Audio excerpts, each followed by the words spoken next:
पिछले कुछ दिनों से महाराष्ट्र में गजब ही बवाल मचा हुआ है। जो लोग राजनीति में पिट चुके वो लोग अब यूपी बिहार के लोगों को पिटवा रहे हैं, हिंदी बोलने वालों को पिटवा रहे हैं। और इसे देखकर खास करके हिंदी भाषी यूपी बिहार के लोगों में बहुत गुस्सा है। लोग यहां तक कह रहे हैं कि यूपी बिहार आके दिखाओ ना, पटक के मारेंगे तुमको। लोगों का गुस्सा इसलिए है क्योंकि सालों से लोग यही तमाशा देख रहे हैं और अब लोग कह रहे हैं कि यह नौटंकी बहुत हो गई, अब बर्दाश्त नहीं करेंगे। जो लोग भाषा के नाम पर आग लगा रहे हैं, मासूमों को पीट कर शेर बन रहे हैं, उनका हिसाब किताब जल्दी ही हो जाएगा। क्योंकि यह कौन सा तरीका है कि किसी को मराठी नहीं आती तो उसे पीटने शुरू कर दीजिएगा। भारत में हर कहीं के लोग हर जगह काम के लिए जाते हैं। काम करने के लिए गया आदमी पहले अपने रहने खाने का ठिकाना देखेगा, पहले अपने लिए ट्यूशन लगवाएगा कि फलाने जगह जा रहे हैं तो भाषा सीख लें। और पूरे देश में इतनी भाषाएं बोली जाती हैं, हर जगह जाके भाषा सीखते रहें। किसी की नौकरी बेंगलोर में लगे तो जाके कर्नाटक में वहां पर जो है कन्नड़ा सीखेगा, फिर केरल जाएगा तो मलयालम सीखेगा, महाराष्ट्र जाएगा तो मराठी सीखेगा, उड़ीसा में जाएगा तो उड़िया सीखेगा। काम करेगा कि खाली भाषा सीखते रहेगा? क्योंकि लोग जो है राज ठाकरे जैसे और उनके गुंडे जो हैं वो पीट देंगे। भाई भाषा तो रहते रहते आम आदमी थोड़ा बहुत सीख ही जाता है, लेकिन इसके लिए जबरदस्ती करना, मारपीट करना, यूपी बिहार के लोगों को टारगेट करना, ये सारा कुछ तमाशा सिर्फ और सिर्फ राजनीति के लिए तो हो रहा है। क्योंकि मुंबई में अभी बीएमसी के चुनाव होने और सालों से मुंबई में जिन्होंने धाक जमाई थी उनका डिब्बा गोल है। इसलिए देखिए, जो राज ठाकरे और उद्धव ठाकरे एक दूसरे को देख नहीं सकते थे, सालों साल अलग रहे, वो अचानक एक हो गए और यह मारपीट वाला कांड शुरू कर दिया। राज और उद्धव ने मराठी कार्ड रिचार्ज किया, मराठी भाषा के नाम पर गुंडागर्दी कर रहे हैं, मराठी अस्मिता के मुद्दे को हवा दे रहे हैं जिससे अपनी राजनीति चमका सके। लेकिन राज ठाकरे और उद्धव ठाकरे में बाल ठाकरे जैसा करिश्मा नहीं है, इसलिए भाषा के नाम पर आग लगाने का फॉर्मूला अपना रहे हैं। लेकिन अब यह फॉर्मूला भी चलने वाला नहीं, क्योंकि यूपी बिहार के लोगों को पीटने वालों को अब उसी भाषा में यूपी बिहार के लोग भी जवाब दे रहे हैं। बीजेपी सांसद निशिकांत दुबे ने तो राज ठाकरे को खुली चुनौती दे दी कि हिम्मत है तो महाराष्ट्र से बाहर निकल के दिखाओ ना। यानी यह बवाल बढ़ता ही जा रहा है, रुक नहीं रहा है। बवाल इस हद तक चला गया कि मारा मारी, प्रदर्शन, हंगामा, आज बहुत कुछ हुआ है भाई। और इस बवाल का एक ट्रेलर देखिए, फिर आपको बताता हूं यह बवाल हो क्यों रहा है, कौन क्या कह रहा है, कैसी कैसी चीजें हो रही हैं इस देश में। भाषा की पॉलिटिक्स, जाति की पॉलिटिक्स, अलग लेवल पे मामला बिगाड़ने का प्रयास हो रहा है। और इसलिए क्योंकि मोदी के डर से ये लोग जो है ना घबराए हुए हैं कि हम तो खत्म हो जाएंगे। पहले ट्रेलर देखिए।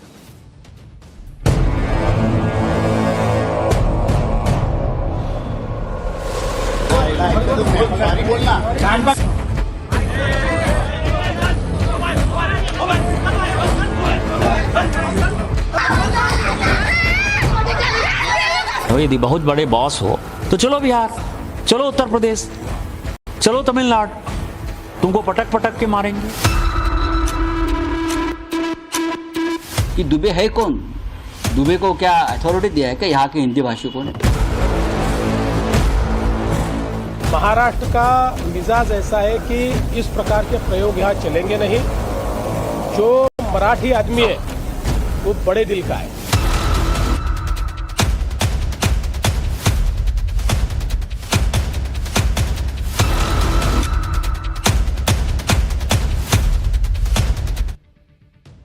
मराठी भाषा के नाम पर मुंबई में अपनी राजनीति को फिर से जिंदा करने की कोशिश राज ठाकरे और उद्धव ठाकरे कर रहे हैं। खास तौर पर राज ठाकरे की पार्टी मराठी के मुद्दे पर कुछ ज्यादा ही आक्रामक होती जा रही, क्योंकि ये सीन से गायब थे। इनको लगा कि मैं वापस कैसे आऊं सीन में, तो एक ही काम कर सकते हैं, मारपीट करो ताकि थोड़ा सोशल मीडिया से हर जगह मेरी चर्चा होने लगे। आज ही मुंबई के मीरा भाईंदर में एमएनएस के कार्यकर्ताओं ने मराठी भाषा के मुद्दे पर बड़ा प्रोटेस्ट कर दिया। राज ठाकरे के कार्यकर्ताओं को प्रदर्शन की इजाजत नहीं थी, इसके बाद भी एमएनएस के कार्यकर्ता बड़ी संख्या में जमा हो गए। पुलिस ने एमएनएस के कार्यकर्ताओं को समझाने की भी कोशिश की, बताया कि प्रदर्शन रैली निकालने की अनुमति नहीं है, कहां घुसे चले आ रहे हो। लेकिन राज ठाकरे के कार्यकर्ता अड़े हुए थे, इस वजह से वहां जमकर हंगामा हुआ। आखिरकार पुलिस ने एमएनएस के कार्यकर्ताओं पर एक्शन लेना शुरू किया। कई एमएनएस कार्यकर्ताओं को पुलिस ने हिरासत में लिया। महिला कार्यकर्ताओं ने पुलिस के साथ झड़प की, लेकिन पुलिस ने सभी को वहां से हटा दिया। एक बार ग्राउंड रिपोर्ट देखिए, फिर आपको दिखाता हूं कि इन्होंने गुंडागर्दी कैसे की। देखिए, ये मीरा भाईंदर की तस्वीर है जहां पर मंच की महिला महिला कार्यकर्ताओं की पुलिस के साथ झड़प हो गई है। चूंकि बिना परमिशन के प्रोटेस्ट मनसे के अधिकारी कर गए, तो पुलिस जो है वो अब थोड़ा सा बल का प्रयोग करके इन महिला कार्यकर्ताओं को, इन प्रदर्शनकारियों को हिरासत में ले गई है। बड़ा एक्शन जो है यहाँ पर मुंबई से सटे मीरा भाईंदर में दिखाई दे रहा है, जहाँ पर ये पुलिस जो है वो कार्रवाई कर रही है इन प्रदर्शनकारियों के खिलाफ लगातार। आप लोग को हिरासत में लिया जाएगा, क्या कहना है? देखिए, तो ये आपने तस्वीरें देखी। साफ तौर पर मुख्यमंत्री देवेंद्र फडणवीस ने भी कहा कि इस प्रोटेस्ट को कोई परमिशन नहीं थी, कोई इजाजत नहीं थी। यही वजह है कि यहाँ पर इन लोगों को हिरासत में लिया जा रहा है और सैकड़ों की तादाद में जो मनसे के कार्यकर्ता इकट्ठा हुए हैं। इसके ठीक पहले सुबह 9 बजे तक 45 लोगों को हिरासत में लिया गया था, जिसमें कई कार्यकर्ता, कई नेता मनसे के शामिल थे। उसके बावजूद यहाँ पर जो भीड़ इकट्ठा हुई है, उस भीड़ को काबू में करने के लिए पुलिस जो है वो यहाँ पर कई बल का इस्तेमाल कर रही है। ये तो गजब ही है ना बॉस। पहले आप मराठी भाषा के नाम पर लोगों को पीटते फिरो और फिर जब उस पर बवाल हो तो प्रदर्शन करो। एमएनएस के कार्यकर्ताओं ने क्या इसलिए प्रदर्शन किया था कि वो भाषा के नाम पर लोगों को पीटे और कोई एक्शन भी ना हो? राज ठाकरे और उद्धव ठाकरे की पार्टी के कार्यकर्ता किस तरह से मराठी भाषा नहीं आने पर गुंडागर्दी कर रहे हैं, उसकी आपको कुछ तस्वीरें दिखाता हूं। पब्लिक को गुस्सा नहीं आएगा। 29 जून का यह वीडियो है। एक दुकानदार को एमएनएस के कार्यकर्ता मारते हुए दिख रहे हैं। आरोप है कि एमएनएस कार्यकर्ताओं ने गुजराती दुकानदार से मराठी बोलने के लिए कहा। नहीं बोलने पर दुकानदार को थप्पड़ मारने लगे। क्यों भाई? तुमको किसने अथॉरिटी दी कि तुम वो गुजराती अगर मराठी नहीं बोलेगा तो तुम मारोगे? इन्हें देख रहे हैं। एक में मुंबई के व्यापारी भाषा के नाम पर गुंडागर्दी के खिलाफ प्रोटेस्ट कर रहे हैं, दूसरी तरफ गुंडागर्दी करने वाली पार्टी प्रोटेस्ट कर रही है। गजब ही चल रहा है महाराष्ट्र में। एक तो तुम पीट रहे हो, पब्लिक विरोध कर रही है कि तुम किस बात का मार रहे हो जी, तो तुम उतर गए प्रोटेस्ट करने, सिर्फ ये नौटंकी करने के लिए, दिखाने के लिए महाराष्ट्र के लोगों को कि हम तुम्हारे बहुत बड़े हितैषी हैं, हम मराठी मानुष के साथ खड़े हैं। ये मार मार के तुम मराठी मानुष के साथ खड़े हो और मराठी मानुष खुद इनके साथ नहीं खड़ा। अभी दिखाऊंगा ये राज ठाकरे की पार्टी की क्या पॉलिटिकल हैसियत हो गई आज की डेट में कि ये सब नौटंकी करनी पड़ रही। राज ठाकरे और उद्धव ठाकरे शायद अब ये समझ रहे हैं कि उनको कोई जवाब नहीं देगा, लेकिन ये बाल ठाकरे का दौर नहीं है। राज ठाकरे को उन्हीं की भाषा में जवाब दिया जा रहा है। बीजेपी सांसद निशिकांत दुबे ने भाषा के नाम पर मारपीट करने पर राज ठाकरे को आड़े हाथों लिया। निशिकांत दुबे ने कहा कि अगर राज ठाकरे में हिम्मत है ना, खुद को इतना बड़ा बॉस मानते हो तुम, तो महाराष्ट्र से बाहर आके दिखाओ। उनको पटक पटक के मारा जाएगा। सुनिए एक बार बीजेपी सांसद को। और यदि आप में ज्यादा हिम्मत है तो आप हिंदी भाषी को मारते हो तो उर्दू भाषी को भी मारो, तमिलियन को भी मारो, आप जो है तेलुगु वाले को भी मारो। आप जो इस तरह की घटिया हरकत कर रहे हो, और मैंने हमेशा कहा है कि जब अपने घर में हो, महाराष्ट्र में हो, यदि बहुत बड़े बॉस हो तो चलो बिहार, चलो उत्तर प्रदेश, चलो तमिलनाडु, तुमको पटक पटक के मारेंगे। हम मराठी का सम्मान करते हैं, मराठी एक आदरणीय भाषा है, और ये उद्धव ठाकरे और राज ठाकरे जो कर रहा है, इससे घटिया कोई काम नहीं हो सकता है, और हम इसका प्रतिकार करते हैं। और यदि उनमें हिम्मत है, जो मैंने आपको कहा है, यदि उनमें हिम्मत है तो बगल में जो है माहिम इलाके में चले जाएं और माहिम की दरगाह के सामने जो है किसी हिंदी भाषी और उर्दू भाषी को पीट कर दिखा दें। निशिकांत दुबे खुला कह रहे हैं भाई कि यूपी बिहार आए राज ठाकरे, पटक पटक के मारा जाएगा उनको।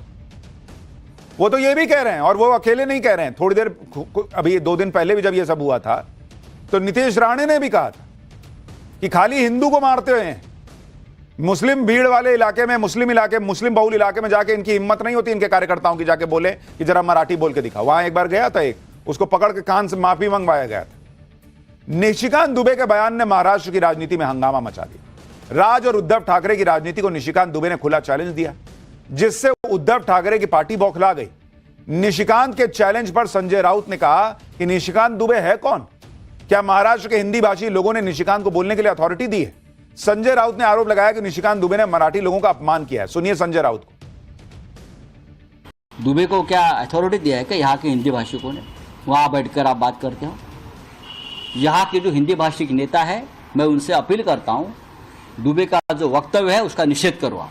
मुझे आश्चर्य है महाराष्ट्र के मुख्यमंत्री और उनके पूरे कैबिनेट का, एक आदमी भारतीय जनता पार्टी का सांसद वहाँ बैठकर महाराष्ट्र के बारे में, मराठी आदमी के बारे में, मराठी मानुष के बारे में घटिया बातें करता है और आप चुप बैठे हो।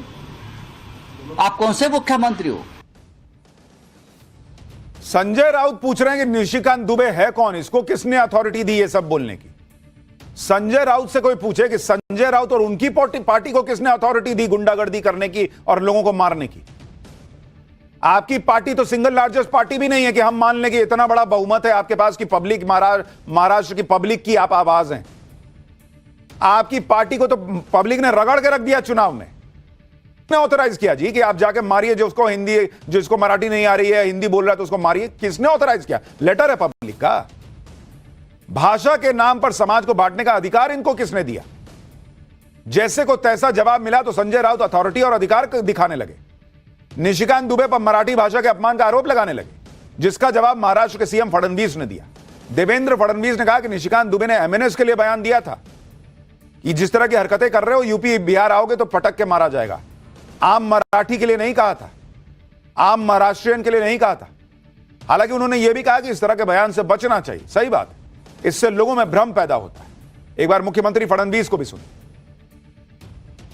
पहिली गोष्ट तर अशी आहे की निशिकांत दुबे यांचं जर तुम्ही पूर्ण ऐकलं तर ते संघटनेच्या संदर्भात बोलले आहेत। ते मराठी माणसाला त्यांनी सरसकट त्या ठिकाणी म्हटलेलं नाही। तथापि माझं मत असं आहे की अशा प्रकारे बोलणं योग्य नाही आहे, कारण त्याचे जे अर्थ निघतात ते अर्थ हे लोकांच्या मनात संभ्रम तयार करतात। देवेंद्र फडणवीस सही कह रहे हैं भाई, गुस्सा आता है और ऐसे में मुझे लगता है निशिकांत दुबे बोल गए, लेकिन देवेंद्र फडणवीस जो कह रहे हैं वो समझ रहे हैं कि राज ठाकरे, उनके गुंडे, उनकी पार्टी क्या चाह रहे हैं। वो यही चाह रहे हैं कि मराठी बनाम जो है वो यूपी बिहार के लोग, हिंदी भाषी लोग, इस तरह का माहौल बने, आपस में मारापीटी की स्थिति हो जाए और उसके बाद ये लोग फायदा उठाएं और पॉलिटिक्स करें कि भाई देखो हम तुम्हारे लिए खड़े हैं लड़ने के लिए हिंदी भाषियों से। वो तो चाहते ही यही हैं, वो आग लगा रहे हैं। अच्छी बात यह है कि अब तक किसी भी हिंदी भाषी ने किसी मराठी भाषी के साथ कोई आपत्तिजनक घटना नहीं की और होनी भी नहीं चाहिए। इन नेताओं के चक्कर में नहीं फंसना है आप लोगों को। मराठी भाषा के नाम पर जिस तरह से उद्धव ठाकरे और राज ठाकरे पॉलिटिक्स कर रहे हैं, लोगों की पिटाई कर रहे हैं, प्रदर्शन कर रहे हैं, उस पर सीएम फडणवीस ने बड़ी बात कही। सीएम फडणवीस ने कहा कि महाराष्ट्र के लोगों का दिल बहुत बड़ा है, वो इस तरह की राजनीति के झांसे में नहीं आने वाले। मराठी लोगों पर ऐसी राजनीति का कोई असर नहीं होगा। राज ठाकरे और उद्धव ठाकरे का यह प्रयोग सफल नहीं होगा। ये बात भी सुनिए आप। महाराष्ट्र का मिजाज ऐसा है कि इस प्रकार के प्रयोग यहाँ चलेंगे नहीं। जो मराठी आदमी है वो बड़े दिल का है, क्योंकि भारत पर जब आक्रमण हुआ तो मराठी आदमी ने केवल महाराष्ट्र का विचार नहीं किया, पूरे भारत का विचार किया। इसलिए मराठी आदमी कभी छोटा सोच नहीं सकता, कभी संकुचित सोच नहीं सकता। इसलिए कोई प्रयोग करने की कोशिश भी करे तो नहीं हो पाएगा। राज ठाकरे और उद्धव ठाकरे को महाराष्ट्र सरकार के मंत्री नितेश राणे ने भी चुनौती दी। नितेश राणे ने कहा कि एमएनएस और उद्धव ठाकरे के लोग सिर्फ गरीब हिंदुओं को मार रहे हैं। अगर हिम्मत है तो मराठी नहीं बोलने वाले मुसलमानों से भी इसी तरह का बर्ताव करके दिखाओ। सुनिए नितेश राणे को। मारा ही गया है ना, एक हिंदू को मारा गया है ना, एक हिंदू को मारा गया है, तो मुझे बोलना है कि इतनी हिम्मत जाके नल बाजार और मोहम्मद अली रोड में दिखाओ ना। वो जो दाढ़ी वाले और गोल टोपी वाले क्या मराठी में बात करते क्या? शुद्ध मराठी में बात करते हैं क्या? उधर जाने की, उनको कान के नीचे बजाने की हिम्मत नहीं है। नितेश राणे कई बार यह कह चुके हैं कि राज ठाकरे के लोगों की हिम्मत नहीं है कि वो मुस्लिम इलाके में जाकर मराठी भाषा पर ज्ञान दें। और ऐसा न करने के पीछे की वजह भी आपको दिखाता हूं। कुछ समय पहले एमएनएस का एक असर होगा भी या नहीं, यह भी आज आपको बताऊंगा। लेकिन आप यह देखिए कि अपनी राजनीति बचाने के लिए उद्धव और राज ठाकरे किस हद तक जाने को तैयार है। उद्धव ठाकरे कह रहे हैं कि अगर गुंडागर्दी किए बिना न्याय नहीं मिलेगा तो हम गुंडागर्दी करेंगे। कौन सा न्याय खोज रहे हो भाऊ साहब? हिंदी बोलने वाला मराठी बोलने लग जाएगा आपके बोलने पे, तो कौन सा न्याय मिलेगा? मैं ये जानना चाहता हूं। और राज ठाकरे कह रहे हैं कि मराठी नहीं बोलने पर किसी को पीट रहे हो तो उसका वीडियो मत बनाओ ताकि सबूत ना रहे। यानी अपनी राजनीति और बीएमसी में अपनी सत्ता के लिए मारपीट और गुंडागर्दी का सहारा लेने पर भी इनको परहेज नहीं है। अपने फायदे के लिए महाराष्ट्र को भाषा विवाद में झोंक रहे हैं।